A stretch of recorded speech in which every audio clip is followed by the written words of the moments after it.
Joe, so great to have a chance to talk to you today. And I just want to know, first of all, I absolutely loved this movie. I didn't know where it was going or what to expect, but boy, are you ever great in it. And it just made me feel so, so good. How did you connect with this great little Canadian film? Well, it's a funny story. I had an agent, my agent and I, there was a movie that was being shot in Sicily, and it went south, and the money wasn't there, and it was like, oh, these Italians are crazy. And then he calls me up and he says, well, don't shoot The Messenger, but there's another movie that's going to be shot in Italy that they want you for. Take a look at it, gauge your interest. The character's name is Marco. Yeah. So I start reading it, and I'm on like page 8, and I go, wait, and I'm looking, and this guy's in every page. Mm-hmm. So I called my agent. I said, I think you made a mistake. This character Marco is the lead.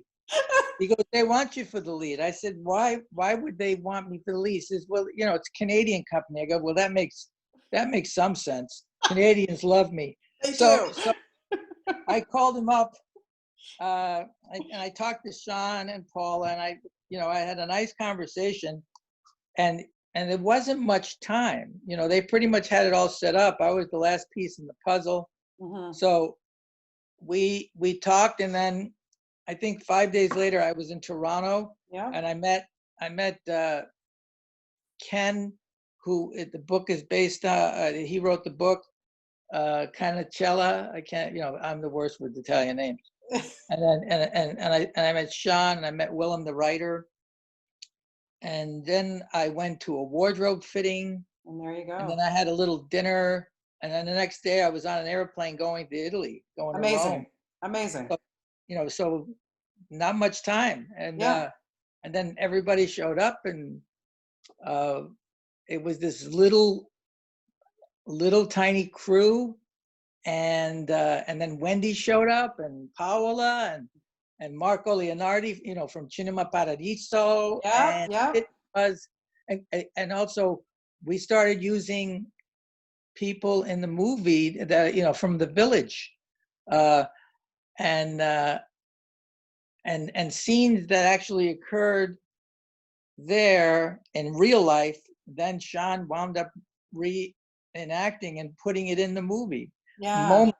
Moments that were so organic and beautiful. It's just beautiful. And I have to say, we're approximately around the same age, Joe, and I'm watching this movie going, you look a lot younger than I do. Oh, you're very sweet, but it's all smoke and mirrors. I can tell you that for sure. But I have to say, I so related to this only because who wouldn't want to do this in their lifetime? We've all listen. Your career, 40 years in the business, and I've been doing this for almost as long. And I thought, oh man, if I could pick up my life and go to Italy and do something. 20 years ago. And I've been thinking about moving, retiring to Italy, but now we're not allowed in the country. I know. Americans have screwed it up so bad that we're not allowed in Europe, Canada, or Mexico. How's that for a joke? It's listen, that's a whole other interview. That's a whole other discussion. I know Mexico's building the wall, and they're going to pay for it to keep us out. No, but it's really. Did you find yourself kind of relating to Marco a little bit, maybe? Oh, very much so. I, in fact, recall telling Sean that I had so little time to put this character together. I was turning it into a documentary. I was in this very room. This is my bedroom. Yeah. I remember, 11 years ago, looking out the window and thinking, had this kind of unconscious conversation, that I just wanted to die, and I didn't know why. And why would I want to die where all my dreams have come true, and I was making a living what I thought was going to make me happy, and I was married to the woman I thought was going to make me happy, and I had 4 kids that I thought was going to make me happy, and I had all of these things, and I was miserable. And so it was like, shame on me for being miserable. Yeah. And I think that's a universal theme for some reason. I know it's a very American theme, but I think even in Canada, across, that you go to university and you get a degree and you get a great job and you find a wife and you have children and then you'll be happy. Right. And it's all of these things. And now the universe has put the brakes on all of it. Mm-hmm. So we're not working, and and we've been forced to isolate, and by being by ourselves, we get to think more. Yeah. And I, in a lot of ways, I haven't been happier in the last 3 months, 4 months, because a lot of my kids have come up here because we got a lot of land and a lot of space up here. So we've been isolating and minding our P's and Q's. Except one of my kids was exposed. Oh. The COVID task force, they call it, Right. where somebody gets sick, tests positive, and then they say, okay, who you been with? So Right. now we all have to get our COVID test this afternoon. Well, I hope you're okay, and I, like, fingers crossed for you and everything. I know it's a scary thing. You just don't know. But yeah. Shooting on location. Oh God, that place looked gorgeous, and also, starting a vineyard. Was that anything that you knew anything about? No. I visited vineyards in the past. I was very interested in wine, and I was in the restaurant business on and off for years. So the smells and the taste and the dankness. I remember all of us got bronchitis because of Acerenza is 5,000 feet in the mountains, Right. and so when a cloud would come in, it was living there. We were in it was like fog. We thought it was fog, but it was literally the cloud we were living in. And and that's why the wine also is so good, because these cellars, all of that moisture mixes in with the oak and the barrels and the grapes that gives that earthy, rich taste that Aniralico grape provides, that is different than the Chianti grape. Nice. Or the Tuscan grape. Beautiful. It just was stunning to watch it. You got to work with one of our finest Canadian actresses, Wendy Crewson. Oh my gosh, I love her so much. Did you guys kind of hit it off right away?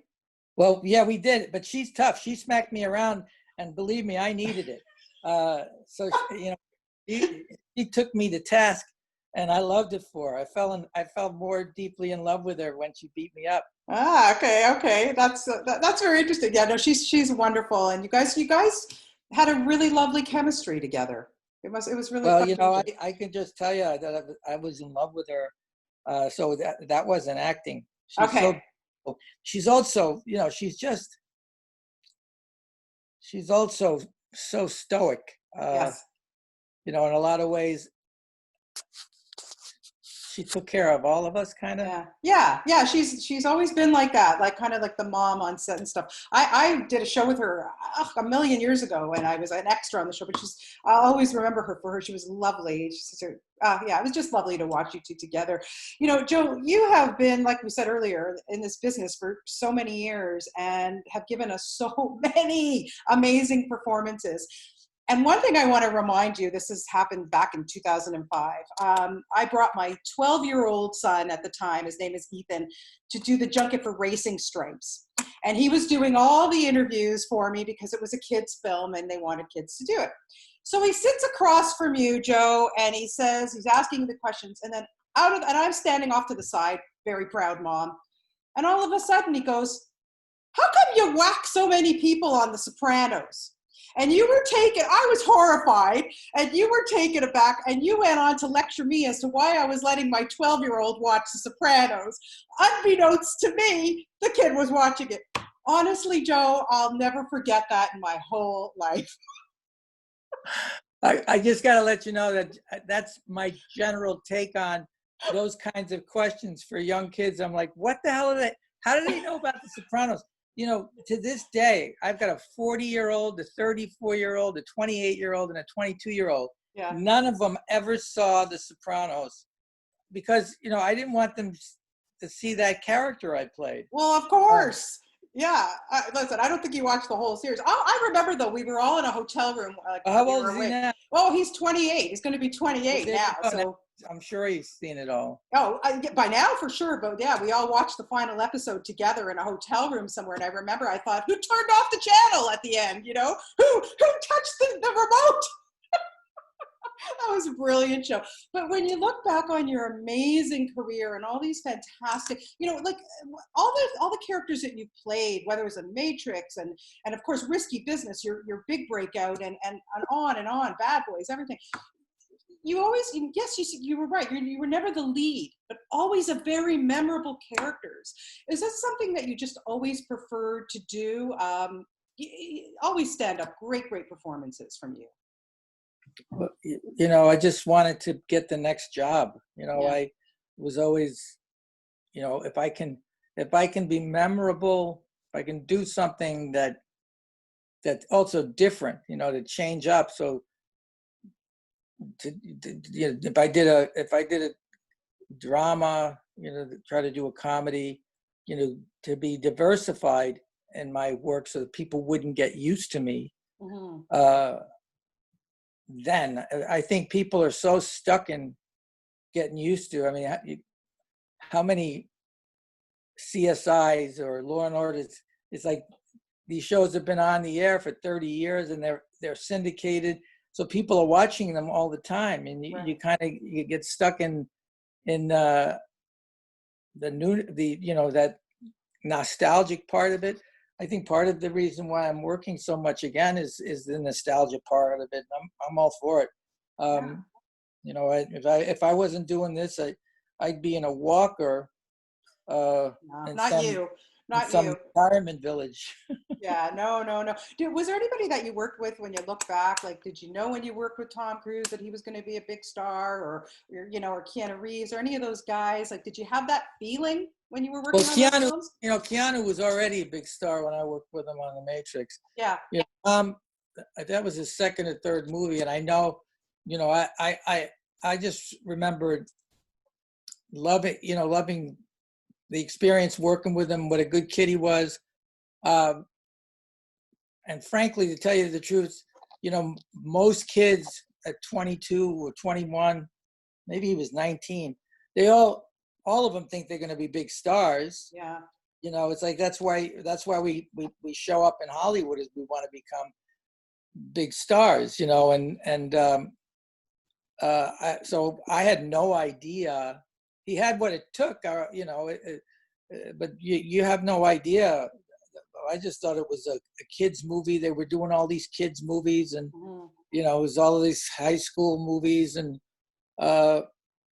you know, so for me, it was another high school movie. So that when it was so successful, that was surprising. But every time you do something, it's a surprise if it turns out, or sometimes it turns out really great and nobody sees it, or it's a piece of shit and everybody sees it. Right. You Right. know? Yeah. You And never know. a lot of movies are judged based on how much money they make, but not by the quality at all. Yeah, I know. That's too bad because yeah, but like I said, you've given us so many great memorable characters. What are we going to see next? Like I know everything's in stop down now, but was there anything that you were working on Well, that I will was a play in New York, 3 days shy of opening night, oh, shut down. But I have a movie, Jonathan Rhys Davies, a Korean horror movie wow. that's due to come out at some point. We shot that. That's, you know, and waiting to find out if we're ever going to start working again. Well, you will. I mean, it's got to, yeah, God only knows when, but it'll happen. It'll happen. And I'm sure you're on many lists of people who want to hire you. But thank you for this film. Like I say, From the Vine, it's such a sweet film. And I am going to rally for you for more lead roles. What do you think? Well, yeah. I mean, usually I get the lead when they can't afford to pay the movie star. So, I hope you didn't get paid in Canadian dollars. Well, worse, I got paid in Italian lira. Joe, thank you so much for your time. And again, thank you for the best, one of my finest memories with my son. I really listen, honestly, it'll go down in history as a great interview. And I'm so pissed at him that he watched The Sopranos at such an early. You're pissed. I'm pissed. Joe, thank you so much. And best of luck with you. I hope you're healthy, and you and your family, and stay safe. Thank you. Thank you. Okay, take care. Bye-bye.